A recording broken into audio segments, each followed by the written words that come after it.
donde es la lucha contra el cáncer de cabeza y cuello.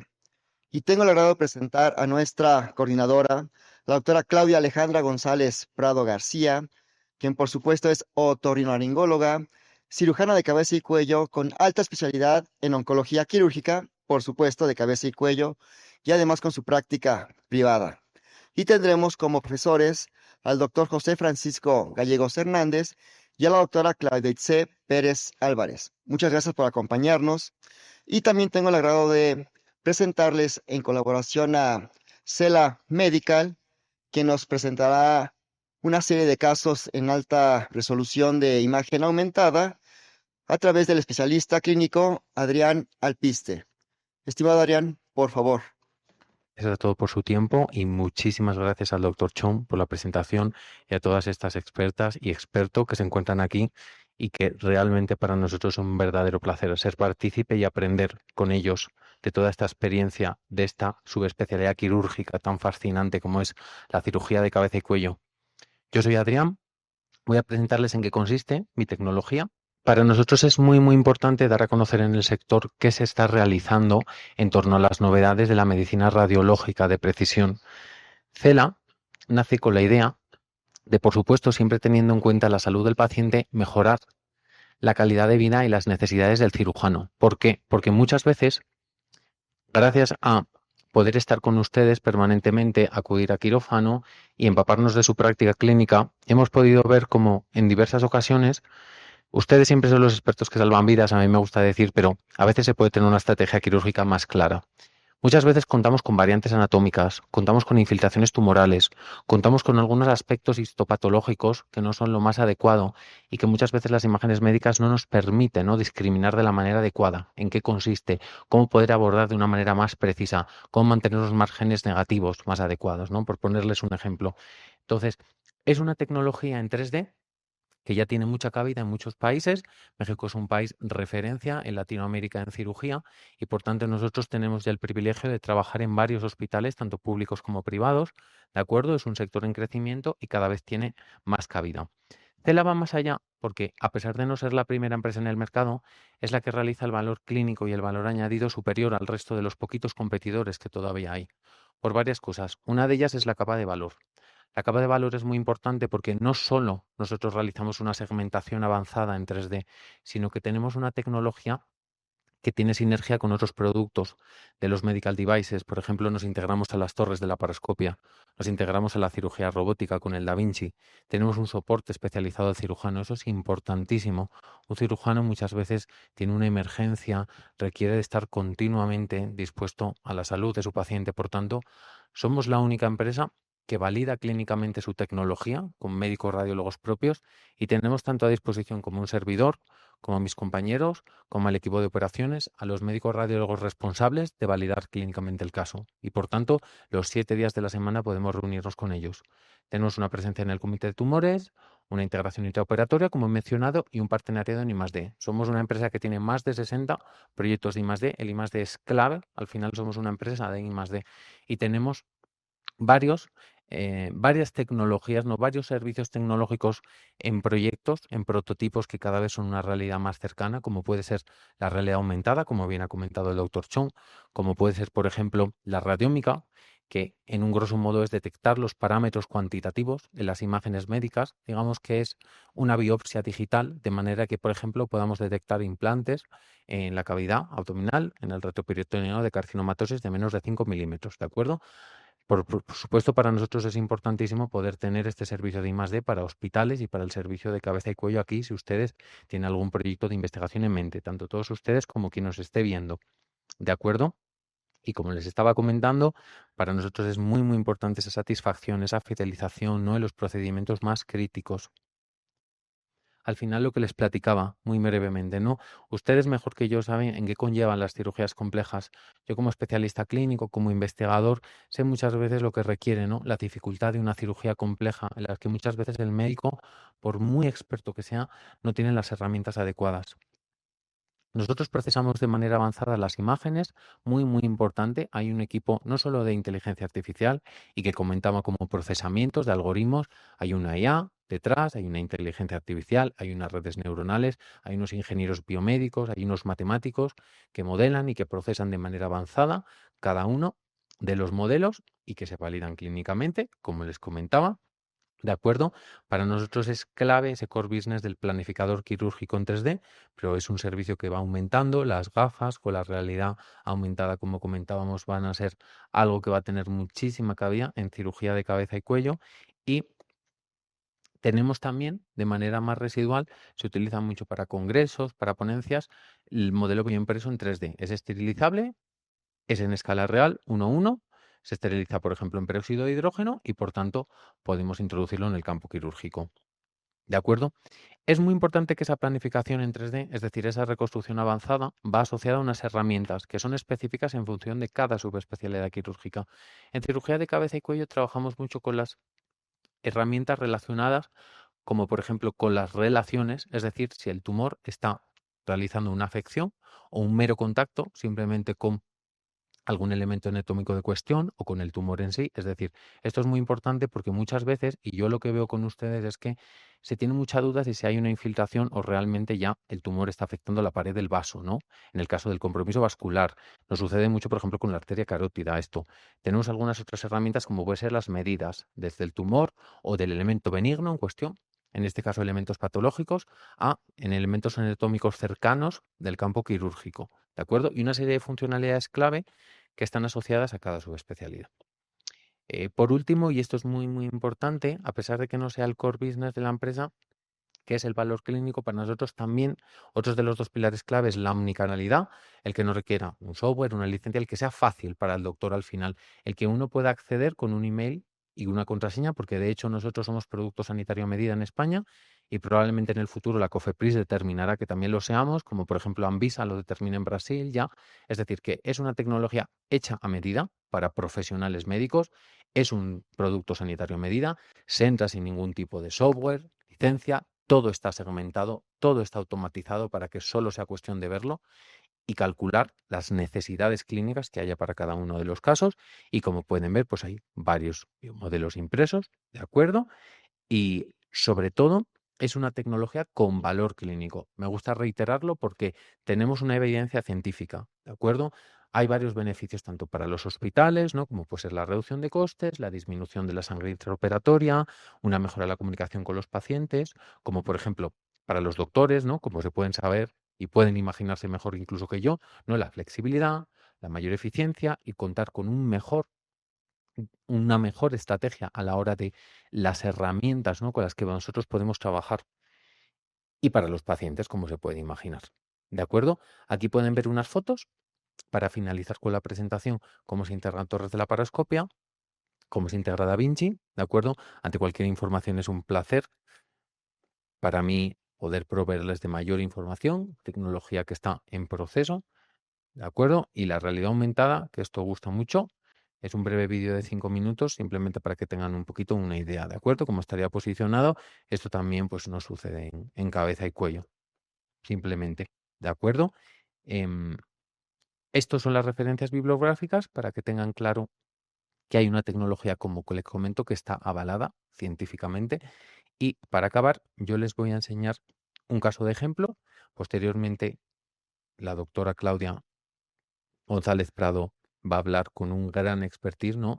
De uno de los casos últimos que hemos podido tener el privilegio de analizar con ella. Yo les voy a enseñar en qué consiste muy, muy brevemente la plataforma a nivel más técnico. Nosotros tenemos esta plataforma, ¿no? Que la denominamos, pero que al final es una página web, como les comentaba, y aquí siempre van a tener los casos. Es una plataforma muy sencilla en la que se sube todo, se anonimiza. Entonces, para ponerles un muy, muy breve ejemplo de los casos, en la pestaña izquierda nosotros podemos tener siempre todos los elementos en cuestión. Esto es muy importante. Los elementos del campo anatómico que se pueden segmentar, se pueden hacer más o menos transparente, se pueden destacar, eso es importantísimo, ¿de acuerdo? Siempre podemos jugar con todos y con unas vistas personalizadas, que esto va en función de las necesidades del caso, porque siempre personalizamos cada uno de los casos, como pueden ver aquí, ¿no? El compromiso con el cartílago, incluso. ¿De acuerdo? Aquí podemos jugar, podemos ver exactamente, ¿no? Cuál pueden ser los márgenes de disección. Y en la pestaña superior tenemos esas herramientas, como les platicaba previamente, que pueden ser, aquí podemos tener de manera automática analizada cómo pueden ser esas relaciones de los elementos patológicos o cómo pueden ser las distancias con un alto grado de precisión de un dígito en milímetros, ¿no? ¿Cuál es la relación del tumor con los elementos anatómicos adyacentes? ¿De acuerdo? Aquí podemos tener, por ejemplo, como puede haber otros casos relacionados, como puede ser un neuroblastoma cervical. Entonces, si nosotros eliminamos los elementos óseos, hacemos transparente el tumor, podemos ver esa relación con un alto grado de precisión, como pueden ver, se puede medir cualquier distancia, cualquier calibre, se puede medir, es muy importante, ¿de acuerdo? Brevemente para que lo vean. Y si vamos detrás, tenemos otras herramientas que pueden ir asociadas a esas necesidades del caso. Una de las herramientas que gusta mucho es la vasculatura arterial. Aquí podemos ver que ya está infiltrando la pared del vaso, ¿no? Que no solo es una infiltración. Esto nos sucede mucho, por ejemplo, con la vía aérea, con tumores de tráquea, de cara a poder establecer, ¿no? Mejor la estrategia quirúrgica, valga la redundancia, y los factores de riesgo incluso que se utilizan en neuroblastoma, el estrechamiento de más o menos 180 grados, ¿de acuerdo? Para acabar, tenemos aquí un último caso para que vean casos relacionados, por ejemplo, lo que les platicaba con la vía aérea, ¿de acuerdo? Para ver un poquito cómo es esa relación y esas relaciones, ¿no? Sabiendo que, por ejemplo, que solo hay afección con la glándula tiroides, si se tenía alguna duda, con el resto solo hay un contacto que en la resonancia puede parecer que lo infiltra. No es la primera vez que nos sucede, que nosotros vemos más allá y que determinamos que no está infiltrado cuando previamente se pensaba que sí, o hay un contacto y previamente se pensaba que estaba infiltrando, ¿de acuerdo? Para acabar hay una herramienta de planos también, es un poco una tecnología abierta, ¿de acuerdo? Y aquí pueden ver lo que les había platicado, la vasculatura arterial, la venosa o incluso la vía aérea, ¿de acuerdo? Muchísimas gracias. Ahí pueden ver ¿no? Con la distancia recorrida en milímetros, cómo vemos que en esta zona ya hay una seria, ¿no? Infiltración, en este caso en la vía aérea. Así que les agradezco muchísimo, muchísimo el tiempo y la atención y paso a dar con mi compañera. Bueno, ahora sí, a continuación damos paso a nuestra sesión académica. Tenemos la mesa redonda, como les mencioné, tenemos un par de casos clínicos muy interesantes. Doctora Clau, Alejandra González Prado, por favor. Ok, para mí, bueno, es un honor estar aquí con todos ustedes. Esta mesa redonda y estas actividades desde el año pasado, la Sociedad Mexicana de Otorrinolaringología, Cirugía de Cabeza y Cuello, se están realizando en conmemoración del Día Mundial de Prevención del Cáncer de Cabeza y Cuello. Y bueno, es un honor para mí estar con estas dos personalidades del campo de cabeza y cuello. Vamos a dar una pequeña introducción. Nuestro objetivo, pues, es conmemorar este día. El 27 de julio del 2014 se instauró el Día Mundial del Cáncer de Cabeza y Cuello con la finalidad de concientizar y sensibilizar a la población y a los médicos eh, para obtener un diagnóstico oportuno y un tratamiento precoz con acciones preventivas pertinentes, como por ejemplo campañas educativas para la población en general, campañas para médicos de primer contacto, médicos generales, odontólogos, etcétera. Eh, y también impulsar la vacunación para prevenir la presentación del cáncer de cabeza y cuello. Entonces, yo estaba saliendo, creo que de la subespecialidad y me tocó ir a este congreso mundial donde no sabía que iba a ser un día conmemorativo. El doctor Yatin Shah declaró en este congreso el Día Mundial de Cáncer de Cabeza y Cuello. Y durante la ceremonia de apertura de esta reunión de la Federación de Sociedades de Cirugía de Cabeza y Cuello, en la cual la misma Sociedad de Otorrinolaringología pertenecemos a ella, se celebró en Nueva York. Y pues el doctor Yatin Shah, que fue médico del actor Michael Douglas, los invitó, fue una inauguración muy conmemorativa. Les voy a pasar un fragmento del video. La esposa de Michael Douglas comenta que como familiar es muy difícil tener este diagnóstico en un familiar cercano, sobre todo en cabeza y cuello, que pues es una parte muy social y que tiene muchas funciones, ¿no? El actor Michael Douglas tuvo un cáncer de orofaringe, estadio 4, y pues fue devastador para él, ¿no? Entonces, dijo unas palabras emotivas, eh, impulsando la educación, la prevención, la información para detectar con mayor, en etapas tempranas estos pacientes. Entonces, bueno, sabemos que los factores de riesgo de estas enfermedad de cabeza y cuello, cáncer de cabeza y cuello, es el tabaquismo y alcoholismo, siguen siendo, pero también el virus del papiloma humano es algo muy importante que ha venido cambiando el pronóstico de los pacientes, sobre todo en cáncer de orofaringe. Eh, También otros factores de riesgo, el virus del Epstein-Barr, la radiación, factores genéticos. Entonces, nosotros como otorrinolaringólogos tenemos que saber detectarlo oportunamente, derivarlo al subespecialista en dado caso. La importancia de este cáncer: es el 7º tipo de cáncer más común y la 8ª causa de muerte por cáncer a nivel mundial.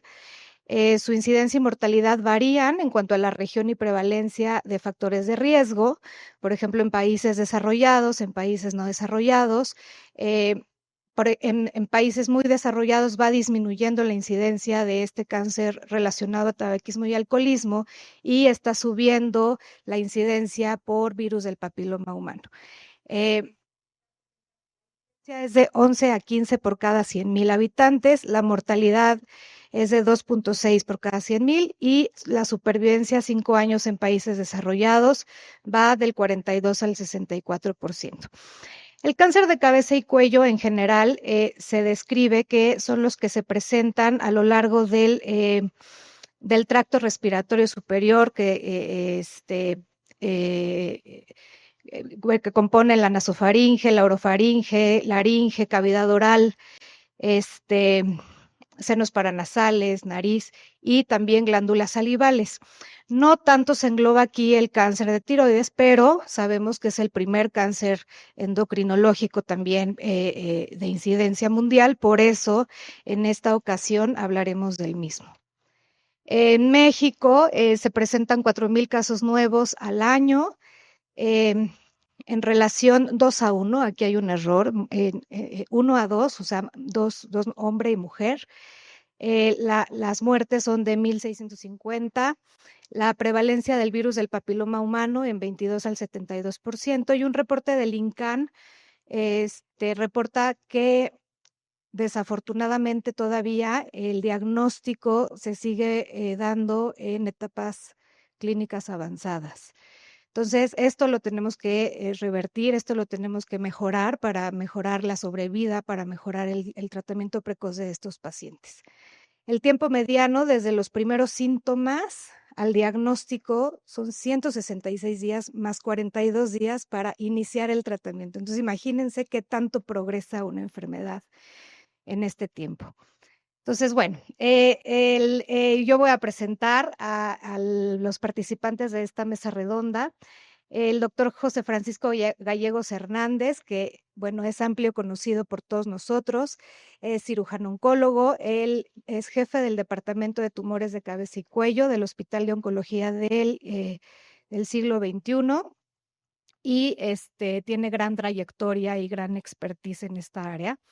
Y la doctora Claudia Itze Pérez Álvarez, ella es otorrinolaringóloga y cirujano de cabeza y cuello. Ella es jefa del Departamento de Cirugía de Cabeza y Cuello del Hospital de Especialidades del mismo hospital. Entonces, bienvenidos. Vamos a discutir estos dos casos en estos 40 minutos más o menos que nos quedan. Bueno, no sé si antes de empezar ustedes tengan algo que decir en cuanto a prevención en su institución, en cuanto a algunas estrategias que hacen en este hospital. Buenos días, perdón, buenas tardes, ¿cómo están todos? Muchas gracias por la invitación y agradezco, pues, a la sociedad y también agradezco la oportunidad de compartir con el doctor Gallegos, que declaro abiertamente admiradora de su trabajo y de su trayectoria. Muchas gracias. Generalmente, creo que desgraciadamente no hay al menos en el tercer nivel en donde trabajo, no hay un proyecto de prevención. esto generalmente llega en estadios, como menciona la doctora, muy avanzados. Esto no contamos bueno, sistemáticamente algún proceso de prevención o de que el familiar o los mismos pacientes lleguen a tener cierta educación al respecto. Creo que eso, al menos en mi hospital, no se ve. Tal vez tendríamos que hacer hincapié en muchas de las áreas donde se reciben en primer contacto a los pacientes en medicina familiar, donde se detectan a veces pacientes que no tienen como tal un síntoma, pero que tienen algunos factores de riesgo y entonces también informar de todo esto para que ellos pudieran tener una cultura del cuidado y de la revisión temprana. Creo que todavía esto pudiera estar en una área de oportunidad grande en nuestro país, pero pues aún en el hospital no lo tenemos. Muchas gracias, muy amables. Agradezco enormemente a la Sociedad Mexicana de Otorrinolaringología su amable invitación, a usted su presentación, doctora. El cáncer de cabeza y cuello es una verdadera desgracia para la gran mayoría de las poblaciones en el mundo y México no es la excepción. El cáncer orofaringe, de la cavidad oral y de la laringe son en ese orden los tres más frecuentes. Hay mucho que hacer en nuestro país. El 60% de los pacientes que recibimos en centros de alta especialidad son con etapas localmente avanzadas y regionalmente avanzadas.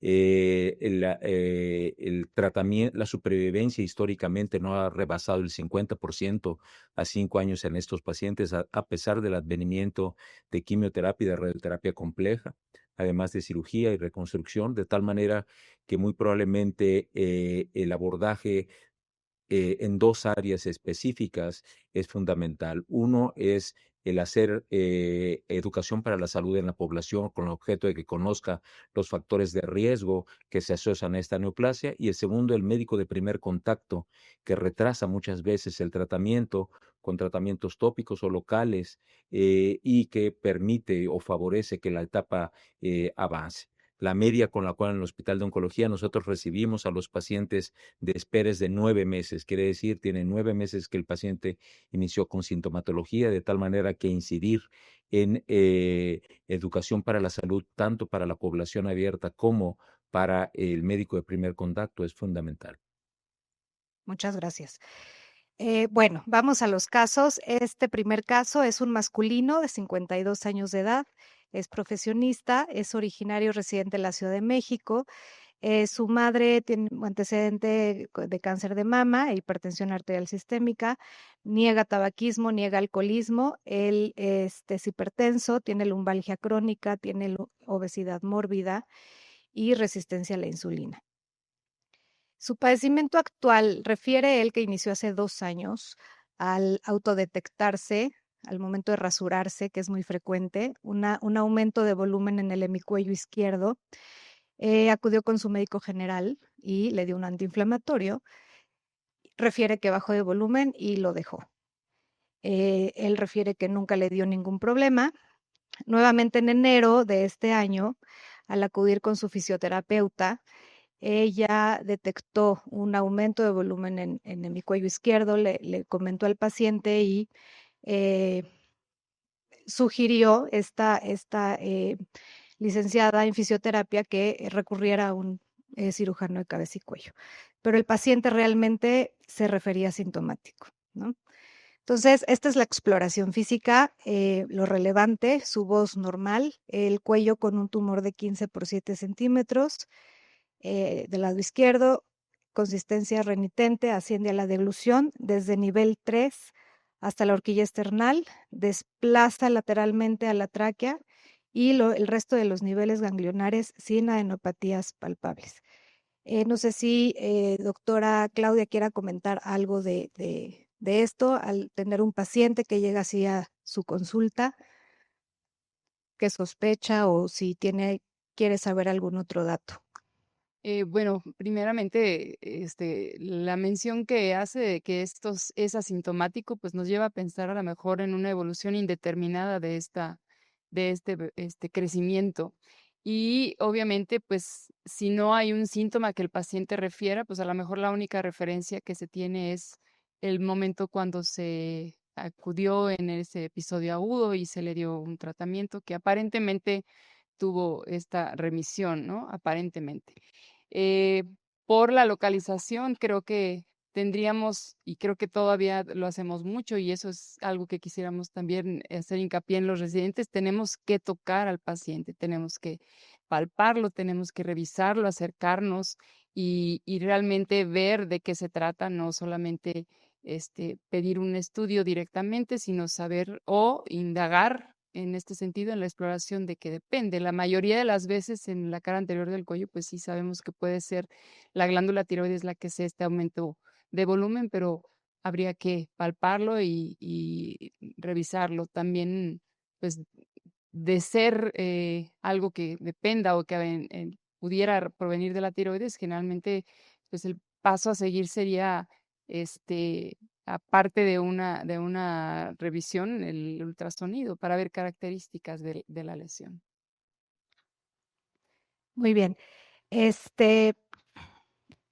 Doctor, ¿qué estudio en este momento usted en su práctica clínica le hace algún estudio a este paciente en su consultorio o lo manda a hacer algún estudio enseguida? Sí, yo creo que lo primero es la evaluación clínica. Es muy sugerente el hecho de que el bulto ascienda con la deglución, de que se trate de la glándula tiroides, y al sospechar clínicamente, el primer estudio es el ultrasonido tiroideo y cervical bilateral. Siempre deben incluirse las zonas linfoportadoras en la evaluación de todo nódulo tiroideo, todo tumor tiroideo.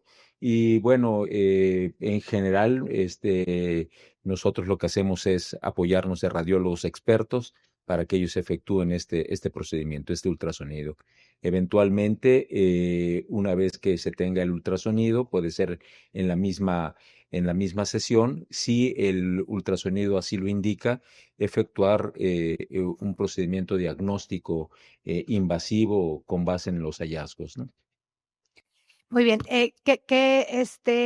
yo manejo un ultrasonido en mi consultorio, ese lo utilizo para que a mí me dé información, pero siempre yo los mando con el experto para tener un diagnóstico, pues más formal, ¿no? El radiólogo. No tenemos la imagen del ultrasonido, pero tenía características, microcalcificaciones, no se podía visualizar en todo el tumor porque estaba bastante grande. En ese momento al paciente se le hizo una biopsia, ¿no? Con aspiración de aguja fina, guiada con el ultrasonido. Eh, la importancia, ¿no? de guiarlo, según las nuevas guías, es no caer en zonas quísticas, no caer en zonas que no nos den un diagnóstico certero, caer en la zona que realmente estamos sospechando. Entonces, ese es el valor que tiene tal vez un ultrasonido en el consultorio. Entonces, bueno, después de la BAF se envió al patólogo, en 5 días nos dio el tratamiento, pero también se hizo en el consultorio una nasofibrolaringoscopía, que es importante en todos los pacientes que llegan con tumores en el área central del cuello, revisar, aunque el paciente niega síntomas en la voz, niega disfonía, revisar la movilidad de las cuerdas vocales, ¿no? Entonces, bueno, esta es su nasofibrolaringoscopía, la vamos a adelantar. Importante recalcar que el paciente es importante tener en cuenta con un peso de 150 kilos, con ese grado de tumoración, cuello corto, su anatomía un poco complicada. Ahorita van a ver la vía aérea, una epiglotis en omega. Entonces, todas estas cosas en estas evaluaciones previas hay que estarlas eh, evaluando y teniendo en cuenta para prevenir y preparar al paciente para el acto quirúrgico. Entonces, no sé qué nos quiera opinar del ANASO, doctora Claudia. A ver si se ve mejor en la Gracias. Bueno, sí, evidentemente es una vía aérea estrecha, muy estrecha, y tiene pues el componente de la epiglotis muy angulada, está en omega prácticamente pues supongo que aparte tiene algunas otras circunstancias el paciente. En cuanto a la movilidad cordal, me pareció ver una simetría en ambas cuerdas, pero el caso, lo complejo, creo que tiene que ver, sí, que veamos que está íntegra la movilidad cordal para, obviamente, en un manejo quirúrgico respetar, pero creo que también al momento de repararlo para un procedimiento, como dice, de intubación, de verificar si esto es posible de entrada y si no, también para preparar un procedimiento despierto para asegurar vía aérea. En el caso de los pacientes que tenemos en el hospital, desgraciadamente creo que esto es también algo entre cultural y que se está tomando como costumbre. Los pacientes ya son muy obesos, ya no es ay, a veces de repente es alguien que tiene el cuello gordito. Creo que ahora es mucho más común y esto es importante valorarlo en una circunstancia donde posiblemente la cirugía sea el tratamiento, ¿no? Sí, eh, bueno, muy importante para prevenir accidentes y prevenir urgencias de la vía aérea, ¿no? Y este, que suele pasar en pacientes que no se estudian adecuadamente. Doctor Gallegos, ¿en qué pacientes, por ejemplo, en este paciente, usted consideraría con este volumen tumoral? Sabemos, y es muy importante aclarar que el estudio de elección, ¿no? Para estudiar estos pacientes es el ultrasonido. No de entrada se piden otros estudios, sobre todo con uso de yodo, ¿no? Si estamos sospechando en algo maligno. ¿En qué pacientes usted sugeriría hacer algún otro estudio de imagen, como una tomografía? Y si en este paciente usted lo consideraría. Em, Principalmente cuando se piensa que existe una extensión hacia el mediastino anterior superior, el estudio de tomografía y o resonancia magnética es útil. Cuando la masa tumoral además tiene el riesgo de infiltración de la vía aérea, es importante tener una tomografía. Y eventualmente cuando hay adenopatías o metástasis ganglionares en el compartimento lateral, es sugerente tener una angiotomografía o eventualmente una angioresonancia de supraórticos con el objeto de descartar que los grandes vasos del cuello estén rodeados por la neoplasia. Yo creo que clínicamente y ultrasonográficamente no corresponde a este caso. No es un craso error efectuar una tomografía, sin embargo, sin duda el ultrasonido es suficiente en la mayoría de los casos. En este caso, por el volumen tumoral, la complejidad del paciente, en cuanto al contexto cuello corto, vía aérea complicada, desplazamiento clínico de la vía aérea hacia la derecha y el eh, nivel external, ¿no? Supraesternal del borde inferior, solicité una tomografía. Este es el resultado de la biopsia con aguja fina, que es compatible con carcinoma papilar, con datos de degeneración quística y hemorragia antigua. La interpretación de Bethesda de la clasificación del 2023 actualizada es un categoría 6. Y bueno, ese es el diagnóstico citológico que tenemos en el paciente. Posteriormente, bueno, se hizo esta tomografía. ¿Qué sigue? ¿Ustedes qué harían con este paciente? Lo operan, lo dejan en vigilancia, ¿no? Que ahora es la moda, dejar en vigilancia algunos cánceres de tiroides.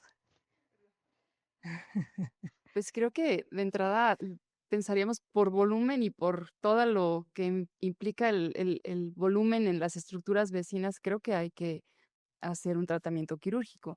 Y en el protocolo tal vez, bueno, tenemos una biopsia ahí de la lesión o de la zona del lóbulo izquierdo, compatible con carcinoma, también por el tamaño habría que descartar crecimientos ganglionares. Creo que con la tomografía podría ser, pero muchas veces también con el ultrasonido es suficiente para corroborar o descartar que hubiera cuando menos algún ganglio sospechoso que ameritara también protocolo para evaluar en una misma intervención, hacer una disección completa. Ujú. Muy bien. Lo mismo, doctor, seguiría tratamiento quirúrgico. Bueno, es muy importante señalar que el ultrasonido debe implicar no solo la zona central, sino los cuellos laterales, tanto ipsi como contralateral. Y ante la evidencia de cualquier hallazgo ultrasonográfico, el mejor estudio es el ultrasonido. Ante la evidencia ultrasonográfica de metástasis o de sospecha de ganglios metastásicos, tenemos dos actitudes. Una, la ideal, es hacer una biopsia por aspiración guiada con ultrasonido más un washout de la jeringa, esto es determinación de tiroglobulina en el aspirado, esa es la primera conducta. Y la segunda, si el equipo de radiología o el equipo de radiólogos tiene una enorme experiencia, bueno, dar como positivo el cuello y el paciente efectivamente entra a cirugía. Si el cuello es positivo, a disección de cuello, además de la tiroidectomía total y la disección del nivel central. Por el volumen tumoral, a su cuestionamiento de probable vigilancia, no, obviamente no entra la vigilancia estrecha, está limitada para pequeños carcinomas infracentimétricos. Entonces, bueno, él sin duda es candidato a una cirugía con el señalamiento importante de que debemos saber antes del procedimiento el estatus ganglionar lateral, sobre todo en hombre y por el volumen tumoral. Entonces, bueno, se preparó, se informó al paciente, se preparó para cirugía, se pidieron laboratorios, importante tener la función tiroidea, los anticuerpos tiroideos, estaban normales y se realizó la tomografía. Vamos a pasarla a ver si podemos verla. Este es corte axial. Vamos a pasarle un poquito más rápido.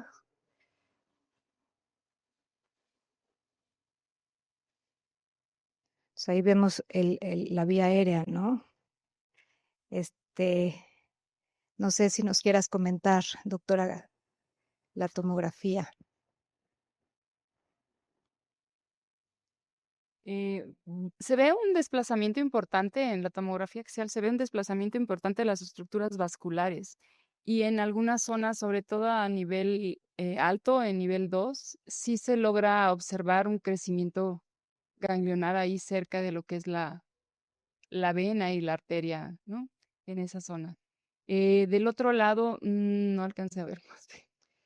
Pero bueno, al menos creo que de ese lado valdría la pena ver la imagen, sobre todo ultrasonográfica, como menciona el doctor, para determinar las características de ese ganglio y ver si es que está relacionado con el tumor.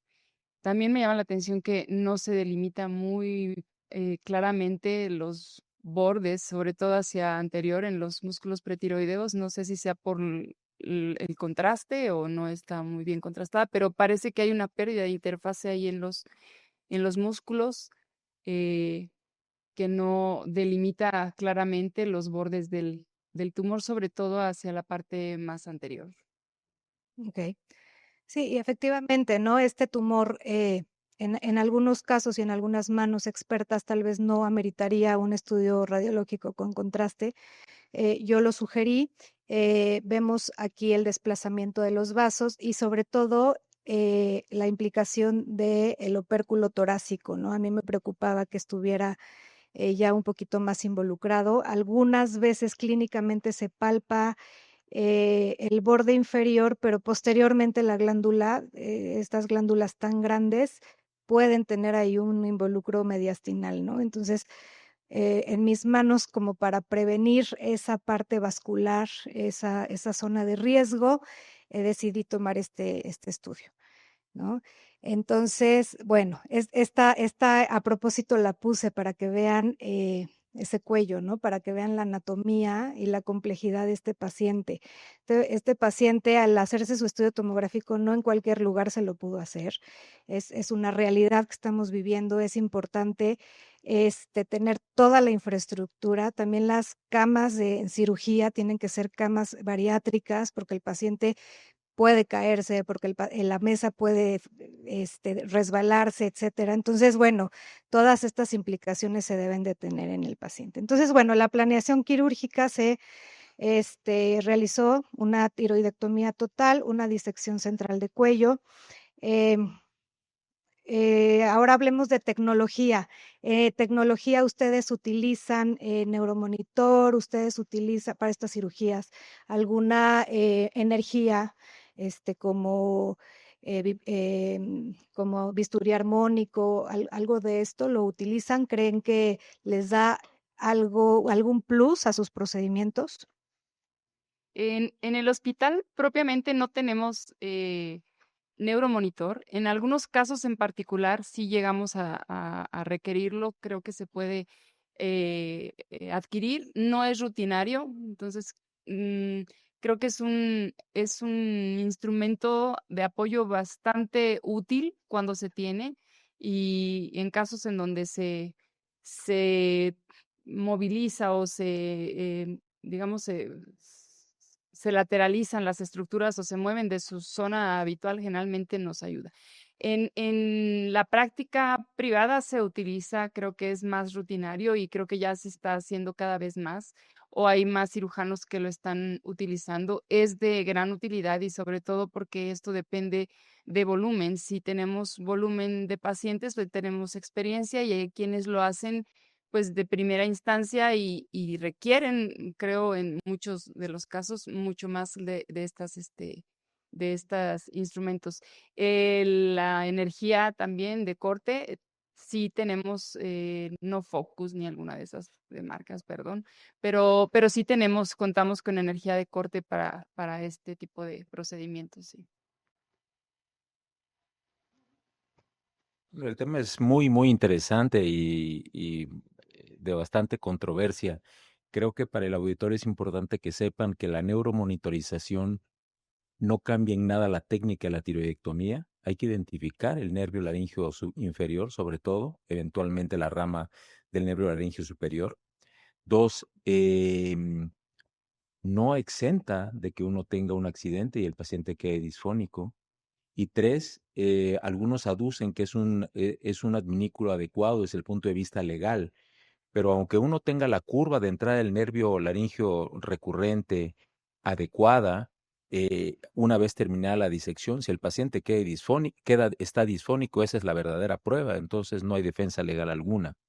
De tal manera que es un adminículo útil, probablemente de un poco más de seguridad al cirujano, pero de ninguna manera cambia el abordaje de la tiroidectomía y no es un factor imprescindible para poderlo realizar. Hay autores inclusive que cuando pierden la señal en la hemitiroidectomía abortan el procedimiento y no hacen el lóbulo contralateral por el riesgo de lesión del otro nervio. Realmente en la práctica esto no sucede, pero bueno, cada quien en su propia experiencia, ¿no?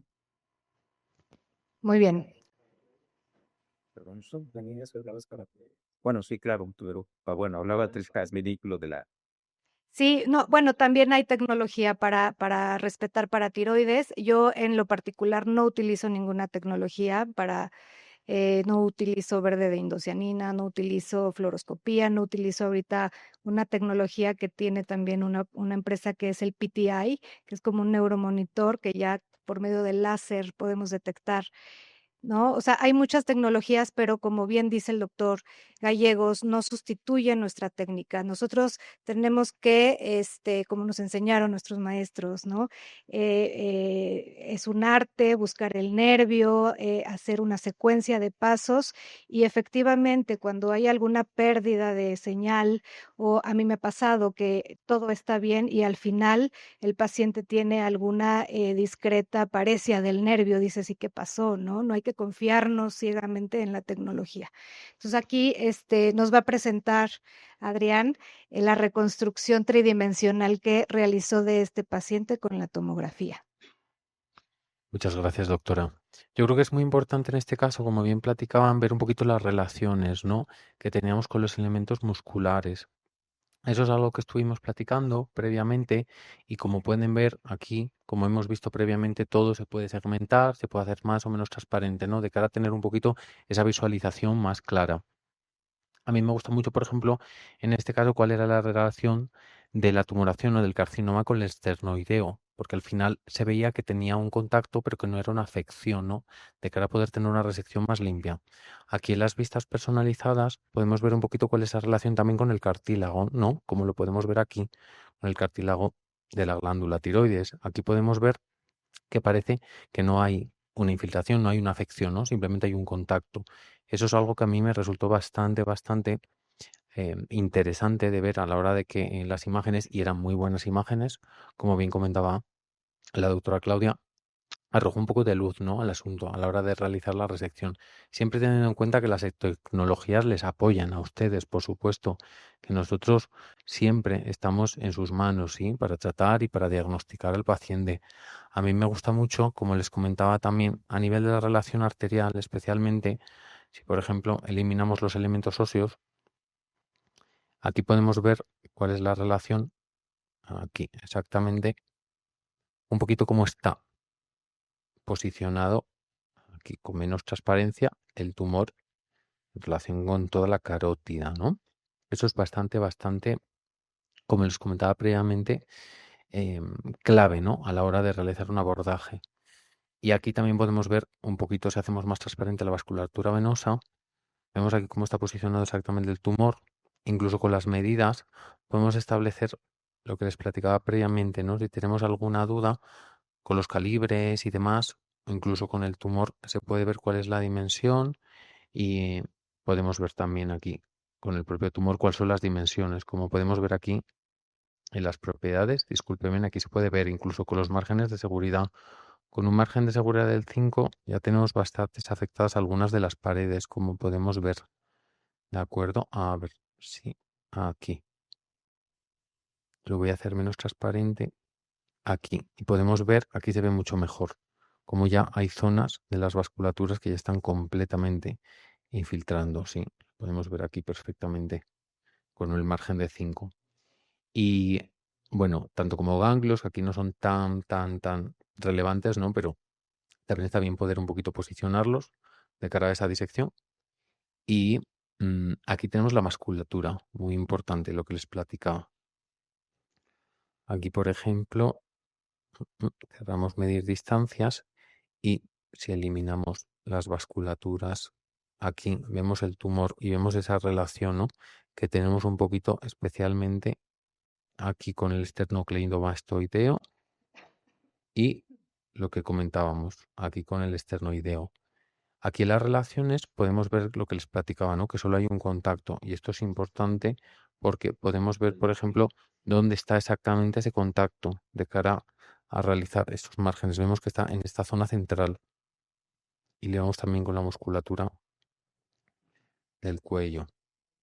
¿De acuerdo? Y por último, podríamos tener esas distancias de cara a que el cartílago tiroides está solo a 0,2 milímetros y el esternoideo pues está en un puro contacto, no tiene ninguna distancia, conforman una sola masa, pero ya, por ejemplo, ya vemos que la vía aérea está ya a 1 milímetro, ya tenemos un poquito más de margen, ¿no? Y el resto de los elementos están bastante más lejos, ¿no? Solo el cartílago tiroides y el esternoideo es lo que nos puede preocupar. No sé qué opina la experta del caso. Sí, bueno, o sea, otra vez, ¿no? Estas tecnologías es una chulada esto, está padrísimo, pero hay que, nosotros como expertos sabemos que este tipo de tumores, pues, no infiltran generalmente, no son tan agresivos, aunque estén en íntimo contacto, se pueden disecar si se va a intracapsular, la tiroides. Vemos ahí que están bien pegaditos a los vasos, pero sabemos que no está infiltrando, sabemos que podemos disecarlo. Este, tal vez esta tecnología para carcinomas más, agresivos, podría ayudarnos. Entonces, hay que tener criterio, no nada más guiarnos con estas cosas que nos dan muchísima información, que pueden ser un modelo anatómico bonito, tal vez en algunos, casos que tenemos que reconstruir, tal vez en cavidad oral y todo, nos podrían ayudar también. Entonces, muchas gracias. No sé qué opinen también la mesa redonda de esto. El cáncer de tiroides es una de las neoplasias que tiene mayor incremento en su prevalencia en el mundo y México no es la excepción. A nivel institucional, nosotros por alguna causa recibimos cada día neoplasias mucho más avanzadas que un propio nódulo tiroideo. neoplasias voluminosas en bloque con metástasis ganglionares. Y entonces, Adrián, yo creo que sí es muy útil una imagen que nos prediga lo que vamos a encontrar, pero sin duda, y para el auditorio es importante, el estado de resecabilidad lo da la propia investigación quirúrgica del paciente. No podemos, bueno, a menos que sea francamente evidente, pero usualmente el hallazgo radiológico iconográfico es similar cuando es irresecable a la evaluación clínica. No podemos dar a un paciente como no resecable simplemente por la imagen, a menos que tengamos evidencia de tal, también clínica o bien por invasión de la vía aérea. De tal manera que sí, es útil tener una adecuada visión iconográfica, pero el mensaje sería que es probablemente la evaluación clínica y transquirúrgica lo que decide la resecabilidad en cáncer de tiroides, sobre todo en la época actual que recibimos cada día etapas más avanzadas de cáncer de tiroides comparado con lo que sucedía hace una decena, ¿no? Pues esta tecnología sí es algo innovador. Creo que ahorita nos está alcanzando todo esto en cuanto a tecnología y tenemos muchas herramientas, pero creo que sí, para los más jóvenes, sí tenemos que hacer hincapié en que no sustituye en ningún momento la evaluación clínica, como decía el doctor, y la evaluación de pues de lo que se hace sistemáticamente al evaluar un paciente, tanto la palpación como las imágenes de radiología, como la revisión de los nervios o como la preservación de las paratiroides. Creo que todas estas cosas son apoyo y en algunos casos, supongo, y eso a lo mejor lo ha visto más el doctor, en casos avanzados de estructuras orofaringeas, faringeas, etcétera, creo que a lo mejor estos modelos pueden tener un poco más de utilidad en zonas donde son difíciles de observar radiológicamente o difíciles de acceder también en un procedimiento como para una planeación, pero sin sustituirlo del todo, ¿no? Eso sería mi último comentario, sí. Siguiendo con el caso, bueno, el reporte histopatológico de tiroidotomía total, disección de nivel central, se verificó transquirúrgicamente la adenopatía sospechosa a nivel 3 izquierdo, era parte del lóbulo superior, entonces se disecó junto con el lóbulo, y el reporte histopatológico fue un carcinoma papilar de tiroides no encapsulado con patrón clásico, degeneración quística, hemorragia reciente. De estas medidas, factores importantes para estratificar el riesgo de estos pacientes: invasión a la cápsula fue ausente, los márgenes libres de lesión, la invasión linfática y vascular presente, invasión perineural e invasión extratiroidea no identificada. El nivel central, 2 de 5 ganglios linfáticos con metástasis de carcinoma papilar de tiroides, sin invasión ni ruptura capsular. En cuanto a esto, la estratificación de estos pacientes, perdón, ahí se pasó. ¿Qué es lo importante? ¿Por qué se tiene que clasificar a estos pacientes en riesgo bajo, intermedio, alto? ¿De qué nos va a servir el doctor Gallegos? La clasificación es dinámica y es trascendente para la terapia adyuvante. Nos permite obviamente decidir, pues no solo la terapia de yodo, que prácticamente preparatoriamente estaba decidida en este paciente por las características propias clínicas que tenía el tumor, pero también para decidir eventualmente el seguimiento y la terapia adyuvante, eventualmente inclusive con teleterapia, al ser un hombre y con ser una etapa localmente avanzada.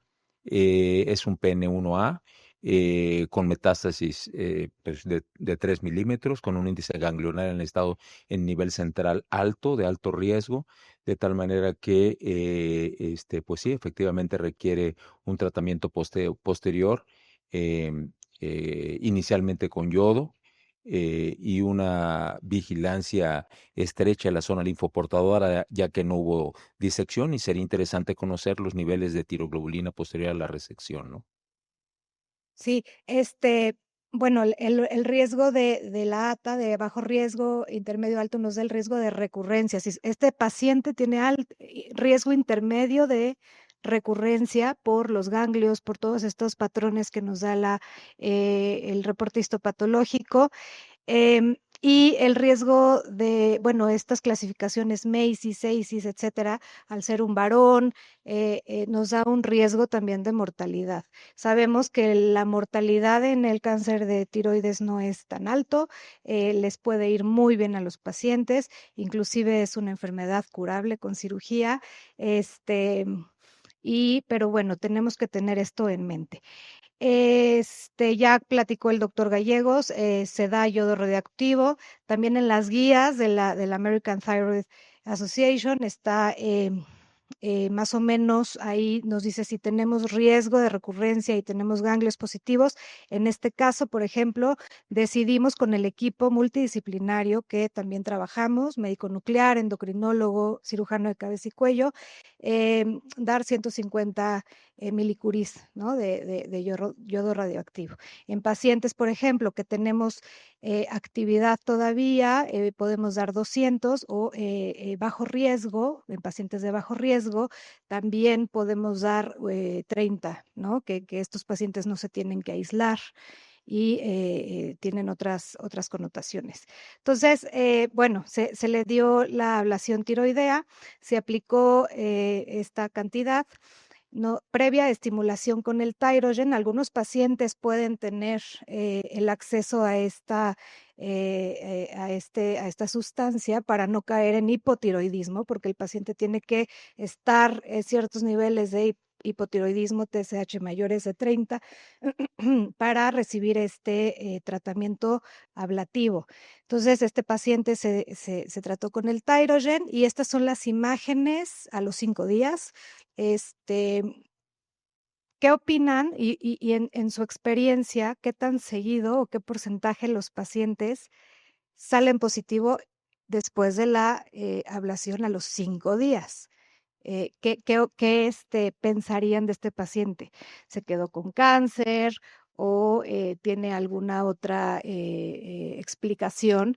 Porque esta discusión la tuvimos mucho, ¿no? Ahí cuando yo trabajaba en otros hospitales, en el Hospital de la Marina, no, pues es que está positivo, ¿no? No necesariamente esto es cáncer, ¿no? Puede ser otra cosa. No sé, usted, la doctora Claudia, ¿qué opina?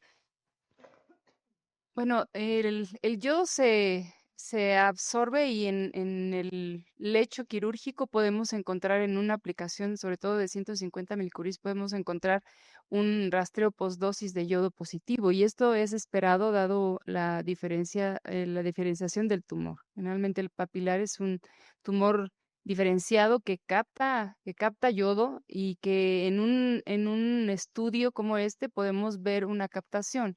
Aquí, como decía el doctor, valdría la pena ver qué tanto hubo de tejido residual y a lo mejor con la medición de la tiroglobulina postoperatoria para poder tener un pre y post después de la aplicación de yodo y ver si esto tiene efecto importante en la reducción de la tiroglobulina posterior a la aplicación de yodo.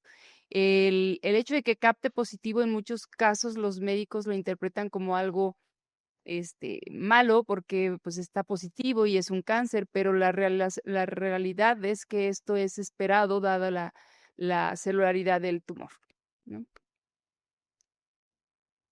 Sí, la captación en el lecho tiroideo posterior a ya sea ablación o dosis terapéutica es un evento habitual y no si tiene el paciente tiroidectomía total y por gente entrenada para ello, no hay que pensar que exista residual y eso eventualmente se descarta con ultrasonido, pero en este caso particular parece ser que hay captación también en el cuello lateral, lo cual podría implicar que el paciente tenía metástasis ganglionares laterales desde el momento del diagnóstico y habría que descartarlo tanto clínica como iconográficamente, ¿no?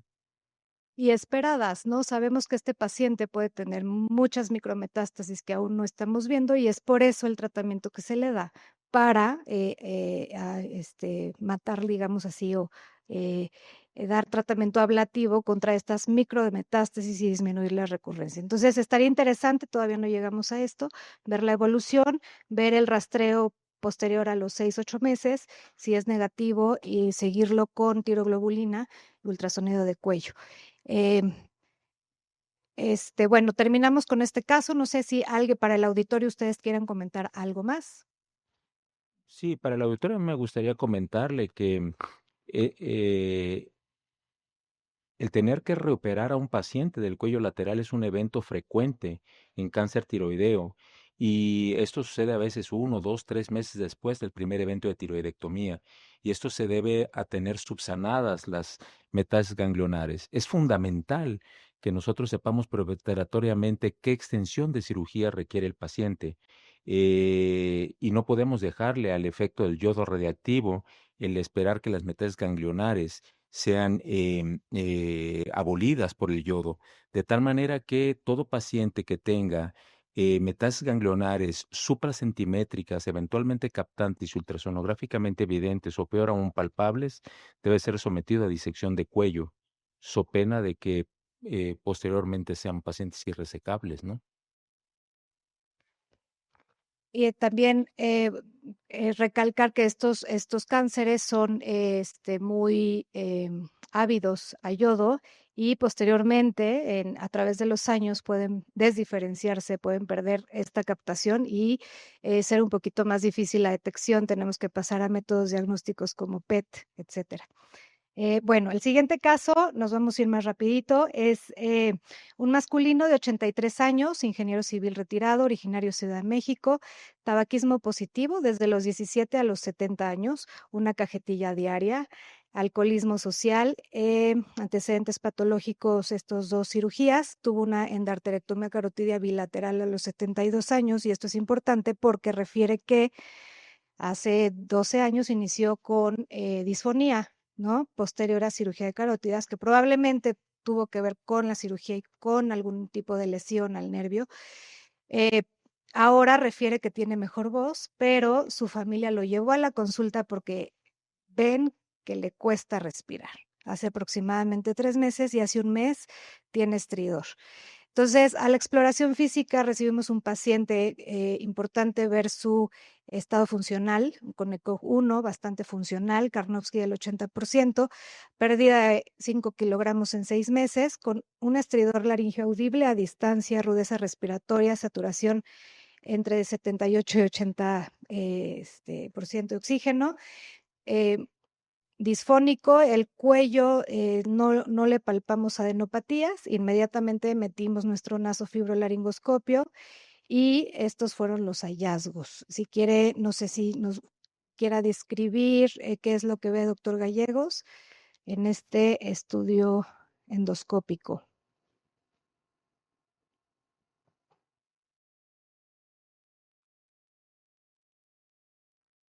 Hay una fijación completa de la hemilaringe del lado izquierdo, ¿es?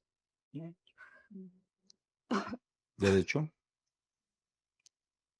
Hay una Sí, de que es fijación, derecho. hay una fijación completa de la hemilaringe del lado derecho, no vibra siquiera el aritenoides, tiene un aditus laringio, un aditus glótico de 7 milímetros, parece ser que la banda contralateral vibra adecuadamente y el aritenoides probablemente tiene una movilidad satisfactoria, se corrobora que es un carcinoma epidermoide, es un carcinoma transglótico mínimo T3.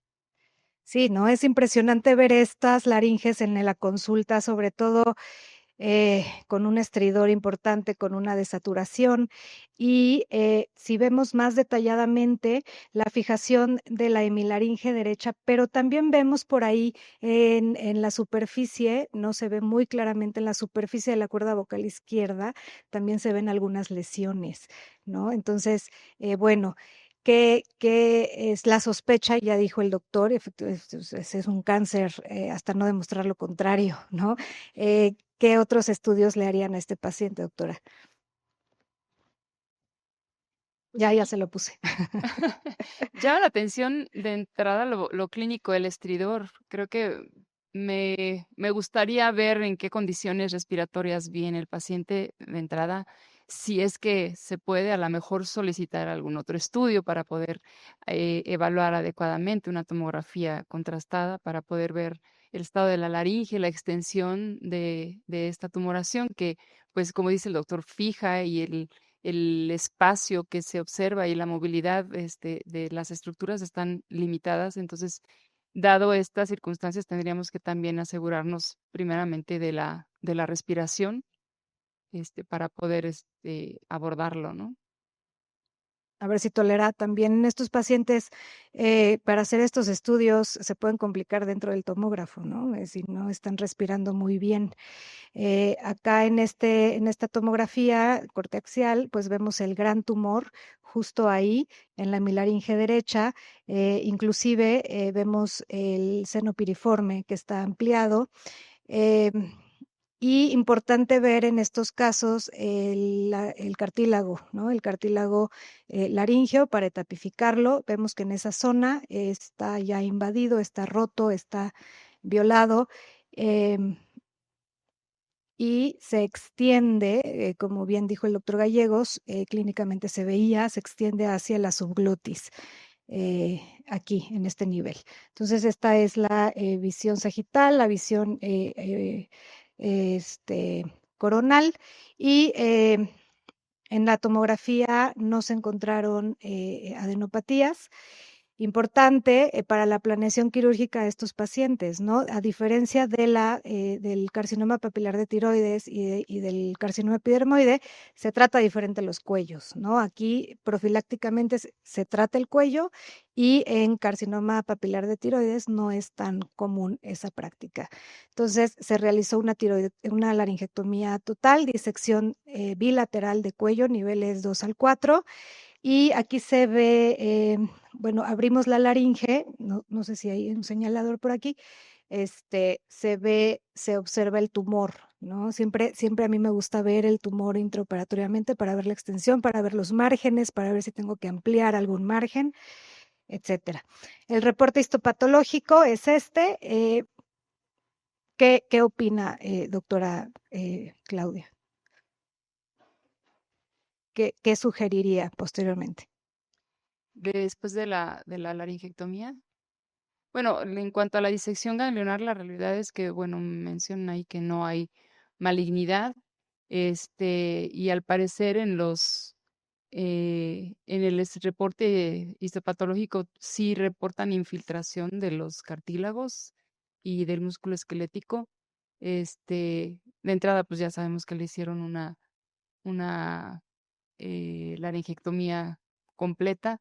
Y pues no sé, a lo mejor en este caso podría yo pedirle al doctor que nos orientara en cuanto a si requiere de algún otro manejo, sobre todo por la negatividad de los ganglios, si hay necesidad de hacer una quimio o radioterapia localizada. Bien, pues sí, el paciente tiene un cáncer de laringe avanzado, es un PT4A. Yo cuestionaría un poco el cuello bilateral, probablemente tenga indicación del cuello ipsilateral, aunque a los 80 años pues también estaría dudoso, pero sí, un T3 con fijación córdoba-aritenoidea implica una infiltración del espacio paraglótico importante y la posibilidad de más de 30% de tener el cuello ipsilateral positivo. Yo hubiese ofrecido el cuello ipsilateral solamente y no bilateralmente, pero bueno. Sí, ante un PT4A, la tasa de recaída en la zona de la rafia es alta y es un paciente que requiere radioterapia adyuvante, eventualmente al sitio de la faringorrafia, ¿no? Tomando en cuenta un paciente mucho más joven, no cumple criterios tampoco de alto riesgo como para quimiorradiación, si fuera más joven, que sería el cuello positivo con ruptura capsular o con un índice ganglionar muy corto. En este caso, es candidato a radioterapia posterior. En su amplia experiencia, doctor, yo voy iniciando en esto, ¿no? Este paciente también podríamos haberle ofrecido conservación de órgano inicialmente. ¿Cómo le iría? ¿Usted qué opina en cuanto a otros tratamientos en esta etapificación? Bueno, sin duda está demostrado que para pacientes con T4 el intento de conservación, ya sea con quimioinducción o quimiorradiación, lleva al fracaso y a tener que laringectomizar al paciente con una tasa de complicaciones muchísimo mayor, de tal manera que T4 es una indicación formal de laringectomía total. Probablemente para algunos T3, que no es el caso, y eventualmente en la edad tendríamos dos alternativas, la quimiorradiación, que es el estándar de tratamiento, o bien lo que más se propone en la actualidad por diversos autores, que es la quimioinducción, probar después de 2 o 3 ciclos la movilidad aritenoidea sobre todo, y con base en eso decidir una laringectomía ya sea conservadora o una laringectomía total, o solo radiación si recibió triplete como quimioterapia. Pero en el caso exacto de este paciente no hay lugar a intento de conservación. El paciente seguramente nada más cuchicheaba y no tenía voz, y aparte con el hecho de que tenía una disminución importante de la auxemia, lo que habla es de un órgano no preservable y totalmente inútil, ¿no? Sí, el paciente inicialmente se manejó con también el equipo multidisciplinario, psico-oncología, em, involucró porque el paciente y los familiares no querían mayor tratamiento. Inclusive el paciente inicialmente se le hizo una traqueostomía porque no quería recibir una laringectomía, no quería tratamiento ni de quimio ni de radio. Entonces, posteriormente de la traqueostomía, que le dio muchos problemas, se decidió por hacer el tratamiento de laringectomía. Y paciente geriátrico, cambian algunos criterios, 84 años, 85 años. No, él decidió no radiarse y bueno, lleva un seguimiento a 2 años y está ahorita todo bien. Vamos a ver si no se muere de alguna otra cosa, ¿no? En esa edad. Entonces, también hay que discutir con todo no podemos obligar a los pacientes también a recibir algún tratamiento. Yo creo que podría ser aceptable en él al decidir no radiarse, tal vez profilácticamente hacer la disección de cuello. Em, En conclusión, bueno, para la prevención, educación, campañas educativas, la autoexploración es muy importante. Yo me tomo tiempo en la consulta y tal vez es un granito de arena que estoy haciendo, en enseñarles a los pacientes cómo se deben autoexplorar la cavidad oral, los subsitios de la cavidad oral, que bueno, es un subsitio y que está bastante evidente a la vista, ¿no? Tal vez otros órganos como la laringe, orofaringe, tal vez no es muy visualizable, pero lo que tenemos a la vista, podemos autoexplorarlo. Es importante facilitar el acceso a especialistas, estudios diagnóstico, la referencia oportuna. Hay muchos odontólogos, por ejemplo, que pueden detectar esto y nos los pueden enviar antes de hacer una resección, porque ya que hicieron una resección, pues a veces es un poquito difícil de identificar los bordes, es un poquito difícil de reintervenir. Importante nunca olvidar que en oncología la primera cirugía es la importante, ¿no? No debemos ahí tener una mala cirugía desde el principio porque ya el pronóstico de los pacientes disminuye considerablemente. Este, y bueno, con esto yo cierro. Por favor, denme unas finales conclusiones ustedes. Muy educativa esta charla y muchas gracias por estar aquí con nosotros. Pues creo que la conclusión es finalmente esa. Creo que tenemos que hacer un poco de conciencia en todos los pacientes y definitivamente mantener una comunicación interdisciplinaria. Creo que todos necesitamos de diferentes especialistas de diferentes especialidades y pues no necesariamente queremos llegar a tratar pacientes con un estado avanzado de la enfermedad, sino pues en la detección creo que sería lo ideal para detectarlos en los primeros momentos de su aparición, de los tumores, etcétera. Y pues, como bien dice la doctora, tenemos que evaluar completamente al principio y saber específicamente qué procedimiento vamos a tener de primera mano para poder tratar lo que se debe de tratar en la primera cirugía. Ujú. Pues yo quisiera cerrar mi participación con dos comentarios. Uno es en relación al caso de la laringectomía. Vivimos actualmente un boom de intento de conservación orgánica en cáncer de laringe, y la Organización Mundial de la Salud ha reportado que que la mortalidad de cáncer de laringe se ha incrementado, probablemente no solo asociado al propio cáncer de laringe, sino asociado a las complicaciones que traen el intento de conservación. Es fundamental, pues, que en este boom que vivimos de intento de preservación, sobre todo para los jóvenes médicos, oncólogos, otorrinolaringólogos y que se enfrentan a este tipo de pacientes, que identifiquemos perfectamente aquellos que pueden ser eventualmente preservables y que la laringectomía total sigue teniendo un papel fundamental en el tratamiento del cáncer de laringe a partir de un PT3 o de un CT3. Y finalmente, bueno, el cáncer de cabeza y cuello representa una enfermedad devastadora, no solamente por la propia enfermedad, por la propia neoplasia de cabeza que involucra las estructuras de cabeza y cuello, sino por el tratamiento. Son pacientes que se enfrentan a tratamientos verdaderamente devastadores en cáncer de la cavidad oral, en cáncer de la orofaringe, en la propia cáncer de laringe, de tal manera que no en la magnitud de la cirugía, no en la radicalidad de la misma, no en el advenimiento de quimioterapia o de técnicas de radiación está la posibilidad de obtener una mejor supervivencia, sino en el diagnóstico oportuno y en el tratamiento precoz. Muy bien, muchísimas gracias. Tenemos unas preguntas del público que se conectó por Zoom. El doctor Francisco Gutiérrez nos dice, buenas noches, felicidades a todos los ponentes y en especial al doctor Francisco Gallegos.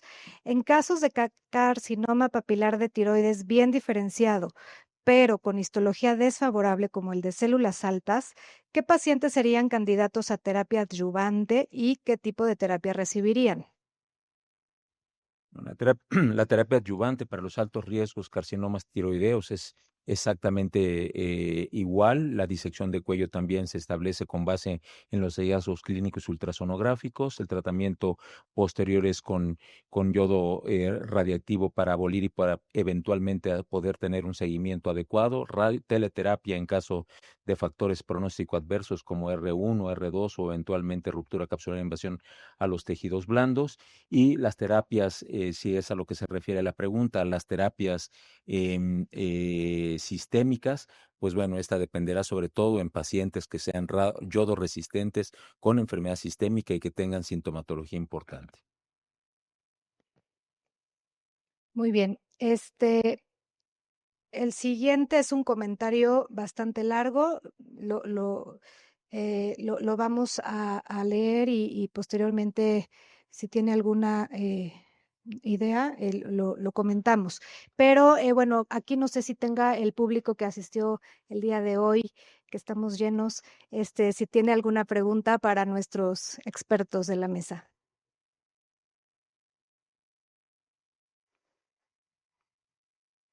¿Nada? ¿Comentarios? Bueno, pues entonces el doctor Chong, no sé si nos quiera dar un...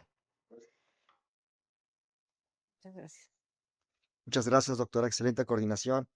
Maestros, muchas gracias por su valiosa participación, colaboración. Nos queda claro que la prevención de cáncer de cabeza y cuello es complicada, no es como otras situaciones, pero bueno, siendo un resumen es vacuna de VPH, detección oportuna de alguna tumoración que tengamos en cuello, buena dieta, como dicen algunas, come frutas y verduras. Y bueno, muchas gracias. Si alguien no tiene más comentarios, cerramos la mesa redonda del día de hoy. Nuevamente, buenas noches. Hasta luego.